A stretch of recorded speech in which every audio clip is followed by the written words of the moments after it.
تم ناراض ہوگی نہ مجھ سے؟ اس وقت مجھے تمہارے پاس ہونا چاہیے اور میں تمہیں یہاں چھوڑ کر ان لوگوں سے بدلہ لیتا پھر رہا ہوں۔ آئی نور کے چہرے پر نظر جمائے اور اس کے بے ہوش وجود سے مخاطب، کیونکہ میں جانتا ہوں تمہیں ہوش آ گیا تو تم کسی سے بدلہ لینے نہیں دو گی، اس لیے میں تمہارے ہوش میں آنے سے پہلے ان سب کو ان کے انجام تک پہنچانا چاہتا تھا جس نے میری نور کو اس حال میں پہنچا دیا۔ وہ کہتے ہوئے اس کے چہرے پر انگلیاں پھیرنے لگا۔ ڈاکٹر کہتے ہیں تمہارے بچنے کی کوئی امید نہیں، تمہاری یہ سانسیں بھی اللہ کی طرف سے معجزہ ہے، لیکن مجھے یقین ہے نور تم جلد ہی کوما سے باہر آ جاؤ گی۔ آئی نور کا ہاتھ اپنے ہاتھ میں لیے وہ اس کے بے ہوش وجود کو یقین دلا رہا تھا۔ کیسی بے بسی تھی، ایک آنسو ٹوٹ کر اس کی آنکھ سے بہہ گیا۔ جب تم ہوش میں آ جاؤ گی نا تو ہم یہاں سے بہت دور چلے جائیں گے، جہاں صرف ہم ہو، کوئی تیسرا نہ ہو، لیکن اس سے پہلے مجھے پاشا سے اس کے کیے کا بدلہ لینا ہے۔ میں جانتا ہوں تمہیں یہ اچھا نہیں لگے گا، مگر میرا حق بنتا ہے اس پر کہ میں پاشا سے بدلہ لوں جس نے میری نور کو مجھ سے دور کرنا چاہا۔ وہ کھڑا ہوا اور جھک کر اس کے ماتھے کو چوم لیا۔ ابھی چلتا ہوں تاکہ تمہارے پاس ہمیشہ کے لیے آ سکوں۔ ایک بار پھر جھک کر اس کے ہونٹوں کو چھوا اور پھر سیدھا ہوتا تیزی سے ہسپتال کے اس کمرے سے باہر نکل گیا۔ وہ خود پر کیسے ضبط کیے ہوئے تھا یہ بس وہی جانتا تھا۔ کردم کمرے سے باہر نکلا تو چہرے پر واپس رومال چڑھا لیا۔ سامنے ہی بینچ پر آئمہ بیٹھی تھی، بینچ کے ساتھ ہی غفار اور رحیم کھڑے آپس میں بات کر رہے تھے۔ ان سے ذرا فاصلے پر جیب میں ہاتھ ڈالے عدیل دیوار کے ساتھ ٹیک لگائے کھڑا تھا۔ کردم چلتا ہوا اس کے سامنے آ گیا۔ عدیل نے نظر اٹھا کر اسے دیکھا، مگر ان نظروں میں کردم کے لیے نفرت نہیں تھی جو پہلے ہوا کرتی تھی۔ ان آنکھوں میں کردم کے لیے ہمدردی تھی، کیونکہ آج اس کی بہن اس کے پاس نہیں تھی تو کردم کے پاس بھی تو کچھ نہیں تھا، وہ تو بالکل ہی خالی ہاتھ رہ گیا تھا۔ کردم اس کا کندھا ٹپک کر آگے بڑھ گیا۔ رحیم اور غفار بھی اس کے پیچھے ہی ہسپتال سے باہر نکل گئے۔ جہاں جمعے کے دن ہر گھر میں نماز جمعہ کے لیے جلدی مچی ہوئی تھی، وہی کردم کے بنگلے پر سناٹا چھایا ہوا تھا۔ اسے کراچی سے لاہور واپس آئے 2 گھنٹے گزر چکے تھے اور اس وقت اپنے کمرے کی کھڑکی کے سامنے کھڑا اس دن کے منظر کو سوچ رہا تھا جب آئی نور کا خون میں لپٹا وجود اس کی گود میں تھا۔ اس دن آئی نور کے بے جان وجود کو اٹھا کر وہ سیدھا ہسپتال پہنچا تھا۔ آئی نور کی حالت دیکھ کر ڈاکٹر نے پہلے ہی نا امیدی ظاہر کر دی تھی۔ ڈاکٹروں کی کوشش ہو اور اللہ کی رحمت نے اسے مرنے تو نہیں دیا، مگر وہ کوما میں چلی گئی تھی۔ یہی نہیں، ڈاکٹر نے اس کے بعد یہ بھی کہہ دیا تھا کہ آئی نور کی یہ سانسیں کب تک چلے کچھ معلوم نہیں، ممکن ہے وہ ہوش میں آ جائے اور یہ بھی ممکن ہے وہ کومے کی حالت میں ہی اس دنیا سے چلی جائے۔ کردم جہاں پہلی بات پر خوش ہوا تھا، وہی دوسری بات نے اسے تکلیف سے دوچار کر دیا تھا۔ کتنا جان لیوا تھا اپنی آنکھوں کے سامنے اپنی نور کو قبر میں اترتا دیکھنا۔ آئی نور کی حفاظت کے لیے انہوں نے ہر جگہ یہ خبر پھیلا دی تھی کہ وہ مر گئی، اس لیے کردم اور رحیم کے علاوہ کوئی نہیں جانتا تھا آئی نور کوما میں ہے۔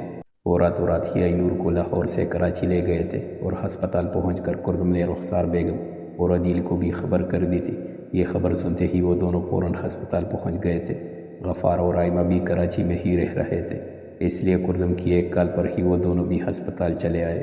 اچھی طرح تسلی کر لینے کے بعد ان سب کو آئی نور کی دیکھ بھال کے لیے چھوڑ کر وہ واپس لاہور آ گیا تھا تاکہ آئی نور کے مجرم اور اپنے بچے کے قاتلوں کو موت کے منہ میں اتار کر واپس اپنی نور کے پاس چلا جائے۔ کردم انہی سوچوں میں گم کھڑا تھا کہ اچانک اس کا موبائل بج اٹھا۔ اس نے جیب میں ہاتھ ڈال کر موبائل نکالا۔ اسکرین پر جگمگاتا پاشا کا نام اس کے چہرے پر فاتحانہ مسکراہٹ لے آیا۔ ہیلو، تو آخر تم نے فون اٹھا ہی لیا۔ کردم کے ہیلو کہتے ہی پاشا کی طنز بھری آواز اسپیکر میں ابھری۔ ہاں، تمہاری کالز اور دھمکیوں پر میسج ملے تھے مجھے، لیکن کیا ہے نا، تم سے بھی زیادہ ضروری کام کر رہا تھا۔ آخر سونیا کی مہمان نوازی بھی تو کرنی تھی۔ کردم نے پاشا کو بھڑکانے کے لیے جھوٹ بولا جو پاشا پر اثر بھی کر گیا تھا۔ وہ ایک دم دوڑ اٹھا، اگر سونیا کو کچھ بھی ہوا میں تیری جان لے لوں گا۔ چلو ٹھیک ہے، دیکھتے ہیں آج کون کس کی جان لیتا ہے۔ جگہ اور وقت بتا کر کردم نے کال کاٹ دی۔ آج یا تو نہیں یا میں نہیں، کردم سوچتا ہوا الماری کی جانب بڑھا اور اپنا سیاہ شلوار قمیص نکال کر باتھ روم میں چلا گیا۔ کچھ دیر بعد وہ تیار ہو کر سیاہ شلوار قمیص میں ملبوس لاؤنج میں چلا آیا جہاں رحیم صوفے پر بیٹھا بلکہ تقریباً لیٹا ہوا تھا۔ کہاں جا رہے ہیں کردم دادا؟ کردم کو دیکھ کر وہ فوراً سیدھا ہو کر بیٹھ گیا اور اس کی تیاری دیکھ کر پوچھے بنا نہ رہ سکا۔ نماز پڑھنے، وہ کہہ کر بنا اس کی طرف دیکھے سیدھا باہر چلا گیا، جبکہ رحیم صوفے پر بیٹھا بار بار اپنے کانوں میں انگلی ڈال کر ہلا رہا تھا۔ آیا کہ کان خراب تو نہیں ہو گئے؟ کیا اس نے وہی سنا ہے جو کردم نے کہا؟ آپ یہاں کیوں آ گئی؟ میں ہوں نہ یہاں۔ عدیل بینچ پر بیٹھا تھا کہ تبھی رخسار بیگم کو ہسپتال میں دیکھ کر فوراً ان کے سر جا پہنچا۔ میری بچی یہاں ہسپتال میں ہے اور تم چاہتے ہو میں گھر بیٹھ جاؤں؟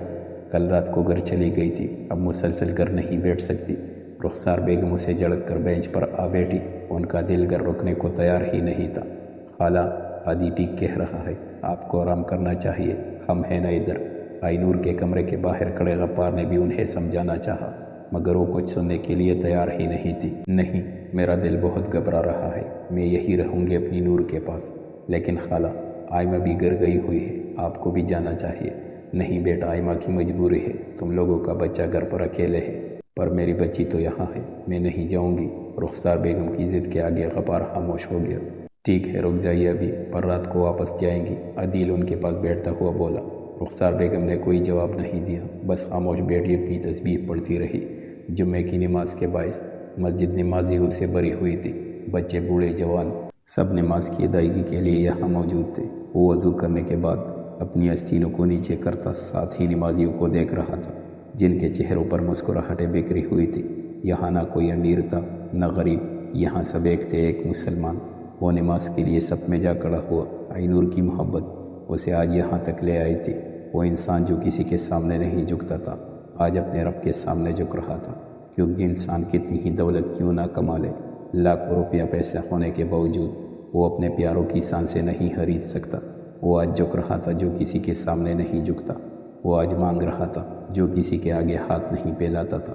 آج وہ رو رہا تھا جو دوسروں کو رلاتا تھا۔ سلام پیر کر اس نے دعا کے لیے ہاتھ اٹھا لیے، جو کبھی نہیں مانگتا تھا، آج اپنے رب سے مانگ رہا تھا۔ اے میرے رب، میں جانتا ہوں میری ساری زندگی خسارے میں گزری ہے، میں نے اپنے لیے جہنم کے راستے کو چنا اور اسی پر چلتا رہا، پر آج میں تیرے در پر ہاتھ پھیلائے آیا۔ اللہ مجھے معاف کر دے، میرے گناہوں کو معاف کر دے۔ اس بشر کو مانگنا نہیں آتا، مگر تو دلوں کے حال جانتا ہے۔ میں نہ سمجھ سکا میری زندگی میں نور کو کیوں بھیجا گیا، پر آج سمجھ آ رہا ہے۔ تو دے کر آزماتا ہے تو لے کر بھی آزماتا ہے۔ میرے اللہ، میں زندگی کا نہ صحیح موت کا ہی ساتھی بنا دے۔ میں معافی کے قابل نہیں، پر میں جانتا ہوں تیری ایک صفت رحیم بھی ہے۔ اپنے حبیب کے صدقے مجھے معاف کر دے میرے اللہ، میرے گناہوں کو معاف کر دے۔ وہ آنسو بہاتا بولتا جا رہا تھا۔ وہ کیا کہہ رہا تھا، کیسے کہہ رہا تھا، سب سمجھنے سے قاصر تھا۔ بس یاد تھا تو یہ، وہ معافی چاہتا تھا، آئی نور کا ساتھ چاہتا تھا، اور پھر ندامت کا تو ایک آنسو ہی کافی ہے۔ سچے دل سے مانگی گئی معافی کبھی رائے گاہ نہیں جاتی۔ وہ محبت بہت معتبر ہے جو بندے کو اس کے رب سے ملا دے۔ نماز کے بعد وہ گھر آ کر سیدھا پورچ میں اپنی موجود گاڑی کی جانب بڑھا۔ اسے گاڑی میں بیٹھتے دیکھ کر چوکیدار نے فوراً دروازہ کھولا تھا۔ ادھر چھت پر کھڑے رحیم نے اسے باہر جاتے دیکھ کر الٹے قدم و دوڑ لگائی، مگر اس کے پہنچنے سے پہلے کردم گاڑی سٹارٹ کرتا تیزی سے بھگا لے گیا۔ اوف، کردم دادا بھی نہ جانے اب کہاں چلے گئے۔ رحیم سر جھٹک کر واپس اندر کی جانب بڑھنے لگا کہ اچانک کسی خیال کے تخت رکا، اور پھر خود بھی پورچ میں موجود دوسری گاڑی کی جانب تیزی سے بڑھ گیا۔ گھنٹوں کا سفر منٹوں میں طے کر کے اس نے گاڑی کو زیر تعمیر عمارت کے سامنے روکا۔ گاڑی سے نکلتا وہ سیدھا اندر کی جانب بڑھا تھا۔ جمعے کی دوپہر اور زیر تعمیر عمارت کے باعث ہر جگہ خاموشی چھائی ہوئی تھی۔ وہ قدم قدم چلتا آگے بڑھ رہا تھا۔ اس خاموشی کے عالم میں بس اس کے قدموں کی آواز ساتھ ہی سنائی دے رہی تھی۔ وہ سیڑھیاں چڑھتا اوپری منزل میں چلا آیا۔ کہاں ہو پاشا؟ لو میں آ گیا۔ پاشا کو پکارتا وہ چاروں طرف نظر دوڑا رہا تھا، مگر مانو یوں لگتا تھا نہ کوئی بندہ ہے نہ بندے کی ذات۔ کہاں ہو پاشا؟ اتنی جلدی بھی کیا ہے کردم دادا؟ پیچھے سے آتی پاشا کی آواز پر کردم ایک دم پلٹا۔ سامنے ہی جیبوں میں ہاتھ ڈالے پاشا کڑا مسکرا رہا تھا۔ تو یہ سب کے پیچھے تمہارا ہاتھ تھا، اور خود پر سے شک ہٹانے کے لیے تم نے جمشید کو میری نظروں میں مشکوک بنا دیا تھا۔ صحیح کہا نا؟ بالکل، سب کے پیچھے میرا ہی ہاتھ ہے۔ ویسے فاروق کا سن کر افسوس ہوا، اب ساری زندگی اپنے پیروں پر کھڑا نہیں ہو سکے گا۔ پاشا کی بات پر کردم نے تیکھی نظروں سے اسے دیکھتے ہوئے کہا، اس کی حالت کے ذمہ دار تم ہو۔ اگر تم اس کو میرے خلاف نہ ورغلاتے تو وہ آج اس حال میں نہیں ہوتا۔ بالکل ٹھیک کہا۔ اب وہ کہاوت تو تم نے سنی ہی ہوگی، جب دوست بھی شامل ہو دشمن کی چال میں تو شیر بھی پھنس جاتا ہے مکڑی کے جال میں۔ بس اسی پر عمل کرتے فاروق کو ملا لیا اپنے ساتھ، اور دیکھو آج تم خالی ہاتھ کھڑے ہو۔ کردم جبڑے بینچے اسے سن رہا تھا، اس کے خاموش ہوتے ہی بول اٹھا، بات اتنی بھی بڑی نہیں تھی جتنا تم نے اسے بنا دیا پاشا۔ بالکل ٹھیک، بات اتنی بڑی نہیں تھی جتنا تم نے سونیا کو بیچ میں لا کر بنا دیا۔ پاشا بھی دو بدو بولا، اس کے ذمہ دار بھی تم ہو۔ نہ تم میرے جہاز پر قبضہ کرتے، نہ میں سونیا کو بیچ میں لاتا، اور نہ تم میری رکیل کو اپنا مال سمجھ کر استعمال کرتے، اور نہ اس دشمنی کا آغاز ہوتا۔ وہ کردم کی بات بیچ میں کاٹتا تیش برے لہجے میں بولا، میں تم سے یہاں یہ فضول باتیں کرنے نہیں آیا۔ کردم اکتا گیا، ہاں، کردم دادا تو یہاں اپنی رکیل کی موت کا بدلہ لینے آیا ہے۔ ویسے بڑا مست مال چھپا اور کردم دادا کی یہاں بس ہوئی تھی۔ اس سے پہلے پاشا اپنی بات مکمل کرتا، کردم نے اپنا پولادی مکہ اس کے منہ پر جڑ دیا۔ پاشا لڑکڑا کر پیچھے ہٹا، ہونٹ کے کنارے سے نکلتے خون کو اس نے اپنے انگوٹھے سے صاف کیا۔ اب جب تم شروعات کر ہی چکے ہو تو مرنے کے لیے تیار ہو جاؤ کردم دادا، وہ کہتا ہوا تیزی سے آگے بڑھا اور ایک گونسا اس کے منہ پر مارنا چاہا، جسے بڑی آسانی سے کردم نے قابو کر کے ایک اور مکہ اس کے منہ پر مار دیا۔ سب سے چھپا کر رکھا تھا میں نے اسے، میری بیوی تھی وہ، میرے بچے کی ماں بننے والی تھی، لیکن تم نے انہیں مار ڈالا۔ کردم بے قابو ہوتا اس پر گونسے اور مکے برسا رہا تھا۔ پاشا نے ایک دم سنبھل کر اسے دھکا دیا۔ کردم 2 قدم پیچھے ہوا، تبھی پاشا نے دوڑتے ہوئے ایک لات کردم کے پیٹ میں مار دی۔ میں نے بھی سونیا کو سب سے چھپا کر رکھا تھا کردم دادا، مگر تو نے اسے ڈھونڈ کر اغوا کیا، اس پر گولی چلائی۔ کردم کو گریبان سے پکڑ کر اس نے مکہ اس کے چہرے پر مارنا چاہا، مگر کردم نے تیزی سے اپنا گریبان چھڑوا کر اس کا ہاتھ پیچھے کمر پر لے جا کر موڑ دیا۔ پاشا بلبلا اٹھا، گولی ہی چلائی تھی، اس کی عزت پر ہاتھ نہیں ڈالا تھا، پر تو نے میری عزت پر وار کیا ہے، اب میں تیری جان پر وار کروں گا۔ کردم نے اس کا ہاتھ موڑے پاشا کے گلے میں ہاتھ ڈالا اور زور لگا کر اسے الٹ دیا۔ پاشا منہ کے بل زمین پر جا گرا۔ اب دیکھ تیری سونیا کا کیا انجام کرتا ہوں، روح تک ناکام جائے تو کہنا۔ کردم کی بات نے پاشا کے غصے کو ہوا دی تھی، وہ تیزی سے اٹھا اور اس کے منہ پر گونسا جڑ دیا۔ کردم پیچھے ہوا، تبھی ایک لات پاشا نے کمر پر ماری، جس کے باعث کردم زمین پر جا گرا۔ اگر اسے ایک کروچ بھی آئی تو تیرے جسم کو اتنے ٹکڑوں میں تقسیم کروں گا کہ تیرے آدمی بھی ساری زندگی تجھے اکٹھا نہیں کر پائیں گے۔ گریبان سے کردم کو پکڑ کر اسے اپنے مقابل کرتا غرایا۔ پاشا کے 6 فٹ قد کے آگے کردم کا 5 فٹ 10 انچ کا چھوٹا ہی لگ رہا۔ تم ہمیشہ مجھ سے 2 قدم پیچھے رہو گے کردم دادا، طنزیہ مسکراہٹ چہرے پر سجائے وہ اسے دیکھتا ہوا بولا۔ اس وقت وہ دونوں مٹی میں اٹے ہوئے تھے۔ غلط فہمی ہے تمہاری پاشا، میں ہمیشہ 2 قدم تم سے آگے رہا ہوں، تبھی تو آج میں کردم دادا اور تم پاشا بھائی ہو۔ تم کبھی میرے مقابل نہیں آ سکے، میں آج بھی سر اٹھا کر دیکھتا ہوں اور تم سر جھکا۔ پاشا نے بڑک کر ایک بار پھر مکہ کردم کے منہ پر مارا، جس کے باعث کردم 2 قدم پیچھے ہوا کہ تبھی پاشا نے اپنی جیب میں چھپا گن نکال کر اس پر تان دیا۔ بہت بکواس سن لی تمہاری، چلو اب تمہیں بھی تمہاری بیوی بچے کے پاس پہنچا دیا جائے۔ اس سے پہلے پاشا گولی چلاتا، کردم نے اچل کر ایک لات اس کے ہاتھ پر ماری، گن ہاتھ سے چھوٹ کر دور جا گری۔ پاشا نے گن کی طرف دیکھا کہ تبھی ایک اور لات پاشا کے پیٹ پر پڑی، وہ کمر کے بل نیچے گرا۔ کردم نے جلدی سے آگے بڑھ کر پستول اٹھایا اور پاشا کے سامنے آ گیا۔ پاشا زمین پر گرا، اسے پستول خود پر تانے دیکھ رہا تھا۔ دل تو کر رہا ہے تیرے وجود سے ایک ایک بوٹی نوچ نکالوں، پر نہیں، اب میں وہ کردم دادا نہیں رہا جو اگلے بندے پر ذرا رحم نہیں کرتا تھا۔ کردم نے کہتے ہی اس پر گولیوں کی بوچھاڑ شروع کر دی۔ فضا میں فائرنگ کی آوازیں بلند ہوئی اور پھر دم توڑ گئی۔ پاشا کا تڑپتا وجود منٹوں میں بے جان ہوا تھا۔ کردم نے حقارت آمیز نظر اس پر ڈال کر پستول دور اچھال دی۔ وہ مڑ کر جانے لگا کہ ایک فائر کی آواز فضا میں گونجی اور اس بار کردم کا وجود زمین بوس ہوا تھا۔ کردم نے بمشکل چہرہ اٹھا کر سامنے دیکھا، جہاں سے وہ شخص قدم قدم اٹھاتا اس کے سامنے آ بیٹھا۔ ہسپتال کے کمرے میں موجود آئینور کا بے ہوش وجود بیڈ پر پڑا تھا۔ سامنے صوفے پر عدیل بیٹھا، ایک ہاتھ ٹوڑی کے نیچے رکھ کے بے بسی سے کبھی آئینور پر نظر ڈالتا تو کبھی چلتی مشینوں پر، جس میں دل کی حرکت کو واضح طور پر دیکھا جا سکتا تھا۔ وہ یوں ہی نظریں جمائے بیٹھا تھا کہ اچانک مشین میں نظر آتی دل کی دھڑکنیں بے ترتیب ہونے لگی۔ عدیل گھبرا کر اٹھتا فوراً ڈاکٹر کو پکارتے ہوئے باہر کی جانب بھاگا، جہاں غفار بیٹا رخسار بیگم سے بات کر رہا تھا۔ کیا ہوا؟ عدیل کا گھبرایا ہوا چہرہ دیکھ کر وہ دونوں فوراً اٹھے۔ کیا ہوا، میری بچی ٹھیک ہے نا؟ رخسار بیگم ایک دم پریشان ہو اٹھی۔ نہیں آپ ہی عدیل سے الفاظ ادا نہ ہو سکے۔ غفار ان کو وہی چھوڑ کر ڈاکٹر کے کمرے کی جانب بڑھ گیا۔ غفار کے بلانے پر بھی ڈاکٹر فوراً آئینور کے کمرے کی جانب بڑھے تھے۔ عدیل پریشانی سے باہر چکر کاٹ رہا تھا۔ رخسار بیگم بینچ پر بیٹھے تسبیح پڑھنے کے ساتھ ساتھ آنسو بہا رہی تھی۔ آپ فکر نہیں کرے، وہ ٹھیک ہو جائیں گی، غفار نے انہیں تسلی دینی چاہی۔ کہ تبھی ڈاکٹر کمرے سے باہر آئے۔ انہیں دیکھتے ہی عدیل اور غفار ڈاکٹر کی جانب بڑھے۔ کیا ہوا ڈاکٹر؟ عدیل نے بے تابی سے پوچھا۔ سوری، ہم انہیں نہیں بچا سکے۔ ڈاکٹر اس کے کندھے پر ہاتھ رکھ کر آگے بڑھ گئے اور وہاں موجود تمام لوگوں پر گویا پہاڑ ٹوٹ پڑا۔ اسپتال کے اس کمرے کے آگے عدیل اور رخسار بیگم کو سنبھالنا غفار کے لیے مشکل ہو گیا۔ ان کی سسکیاں اور آہیں اندر کمرے میں موجود آئی نور کا بے جان وجود سننے سے قاصر تھا۔ وہ جا چکی تھی ہمیشہ کے لیے۔ جانے والے کو کیا پتا وہ پیچھے کیا چھوڑ چلا ہے۔ اپنوں کو روتا چھوڑ کر وہ ایک نئے سفر پر چلا ہے۔ کیسے ہو کردم؟ وہ مسکرایا۔ آؤ، میں بھی کیسی باتیں کر رہا ہوں۔ تمہیں تو گولی لگی ہے، تمہیں تو تکلیف ہو رہی ہوگی نا؟ آغا، کردم بے یقینی سے بولا۔ وہ حیران ہو رہے ہو نا؟ میں کیسے؟ چلو تمہاری پریشانی دور کر دیتا ہوں۔ کردم بے بس اسے دیکھ رہا تھا۔ اس کے جسم سے خون تیزی سے بہہ رہا تھا۔ تکلیف ناقابل برداشت ہوتی جا رہی تھی۔ تمہیں پتہ ہے، میں ہمیشہ سے جانتا تھا پاشا انڈیا میں نہیں بلکہ پاکستان میں ہی ہے، لیکن میں انجان بنا رہا۔ جانتے ہو کیوں؟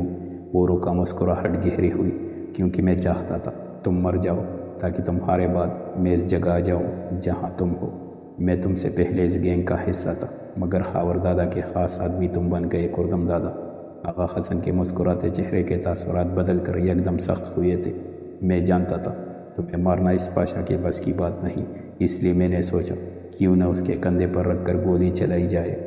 ماروں گا میں، مگر سب یہی سمجھیں گے کہ تم دونوں نے ایک دوسرے کو مار ڈالا۔ آغا حسن اور نہ جانے کیا کیا بولتے جا رہا تھا، مگر کردم کا دھیان اس کے پیچھے نظر آتے نور کے عکس پر تھا، جو سفید پراک میں کھڑی مسکراتے ہوئے اسے دیکھ رہی تھی۔ ناک میں چمکتی لونگ اس کی مسکراہٹ میں چار چاند لگا رہی تھی۔ ہاتھ میں موجود نیلا نگینہ دمک رہا تھا۔ وہ اس سے کہہ رہی تھی، یہ ایک ایسا دلدل ہے جہاں یہ پتہ لگانا مشکل ہے کہ کون ہمارا دوست ہے اور کون دشمن۔ ہم کبھی نہیں جان سکتے دوست کی شکل میں کتنے آستین کے سام پال رکھے ہیں۔ نور، ایک مدھم سی آواز کردم کے لبوں سے نکلی اور پھر آنکھیں بند کر لی۔ آغا حسن اٹھ کھڑا ہوا کہ تبھی ہوا میں ایک بار پھر پائر کی آواز گونجی اور گولی سیدھا آغا حسن کے دل کو چیرتے ہوئے نکل گئی۔ وہ زمین بوس ہوا۔ کردم نے بمشکل آنکھیں کھول کر اس گولی چلانے والے کو دیکھا۔ سامنے کھڑا شخص رحیم تھا۔ کردم دادا۔ وہ تیزی سے کردم کی جانب بڑھا اور نیچے بیٹھ کر اس کا سر اپنی گود میں رکھ لیا۔ کردم کی مدھم سانس اسے خوف میں مبتلا کر رہی تھی۔ دادا ہمت۔ وہ آگے کچھ بولتا، اس سے پہلے اس کا موبائل بج اٹھا۔ رحیم نے موبائل نکالا۔ غفار کی کال تھی۔ اس نے ایک نظر فون کو دیکھا، پھر کردم کو، جو آنکھوں سے اسے فون اٹھانے کا کہہ رہا تھا۔ رحیم نے نہ چاہتے ہوئے بھی کال اٹھا لی، مگر دوسری جانب سے آتی آواز پر وہ کتنے ہی لمحے ساکت رہ گیا۔ اس نے کردم کی طرف دیکھا جو اسے ہی دیکھ رہا تھا۔ نور، کردم بمشکل بولا۔ رحیم نے اس کا سوال سمجھ کر نبی میں سر ہلا دیا۔ اس کی آنکھوں سے آنسو بہہ رہے تھے، مگر کردم مسکرا دیا۔ دادا، رحیم نے اسے پکارا، لیکن وہاں سن کون رہا تھا؟ وہ تو بند ہوتی آنکھوں سے اپنی نور کا عکس دیکھ رہا تھا، جو کھڑی مسکرا کر اسے دیکھ رہی تھی، بلا رہی تھی۔ ہاں، وہ بلا رہی تھی، اسے اپنے پاس بلا رہی تھی۔ کیا ہوا جو تیرے سنگ نہ جی سکے؟ یہ خوشی تو ہے کہ تیرے سنگ ہی مر چلے۔ کردم نے اپنی آنکھیں بند کر لی اور اس کے ساتھ ہی رحیم کی آواز اس زیر تعمیر عمارت میں گونج اٹھی، کردم دادا۔ وہ قبر پر پھول رکھ کر سیدھا کھڑا ہوا فاتحہ پڑھنے لگا۔ پیچھے کھڑی رخسار بیگم آنسو بہاتی اسے دیکھ رہی تھی۔ فاتحہ پڑھ کر اس نے چہرے پر ہاتھ پھیرا اور سامنے بنی قبروں کو دیکھنے لگا جہاں وہ دونوں اپنی نیند سو رہے تھے۔ کردم کی لاش کو بھی رحیم کراچی لے آیا تھا اور یہیں کے قبرستان میں ان دونوں کو ایک ساتھ دفنا دیا تھا۔ یہ کردم کی ہی خواہش تھی جو پاشا سے ملاقات سے پہلے ہی اس نے رحیم سے کی تھی کہ اگر انہیں کچھ ہو جائے تو انہیں وہاں دفنایا جائے جہاں ان کی پہلی ملاقات ہوئی تھی، مطلب کراچی۔ چلے، عدیل آنسو صاف کرتا پیچھے مڑا اور رخسار بیگم کو دیکھتے ہوئے بولا۔ وہ بھی آنسو صاف کرتی اس بات میں سر ہلا کر اس کے ساتھ ہی قبرستان سے باہر آ گئی، جہاں رحیم گاڑی میں بیٹھا ان کا انتظار کر رہا تھا۔ انہیں باہر آتا دیکھ کر وہ نم آنکھوں سے مسکرا دیا۔ چلے رحیم بھائی، عدیل گاڑی میں بیٹھتے ہوئے بولا۔ رخسار بیگم پہلے ہی پچھلی نشست پر بیٹھ چکی تھی جہاں انہوں نے بیٹی داماد کو کھویا تھا، وہیں انہوں نے رحیم کی صورت ایک بیٹا پا لیا تھا۔ اوکے باس، رحیم مسکرا کر کہتا گاڑی آگے بڑھا لے گیا۔ وہ چل پڑے تھے ماضی کو پیچھے چھوڑتے ایک نئے سفر پہ۔ چھت پر کھڑی وہ اپنے ہاتھ میں موجود اس تصویر کو تپش بھری نگاہوں سے دیکھ رہی تھی۔ ہوا کے جھونکے اس کے بالوں کو اڑاتے چہرے پر لا رہے تھے، جنہیں اس نے ہٹانے کی بالکل کوشش نہیں کی تھی۔ اچھا ہوا تم مر گئے کردم دادا، ورنہ میں اپنے ہاتھوں سے تمہاری جان لیتی۔ تمہاری وجہ سے میرا سب کچھ مجھ سے چھن گیا، سب کچھ۔ اس نے کہتے ہوئے ہاتھ میں موجود تصویر کو کئی ٹکڑوں میں بانٹ کر ہوا میں اچھال دیا۔ وہ نفرت سے ان ٹکڑوں کو نیچے گرتے ہوئے دیکھ رہی تھی کہ تبھی پیچھے سے کسی نے پکارا، سونیا۔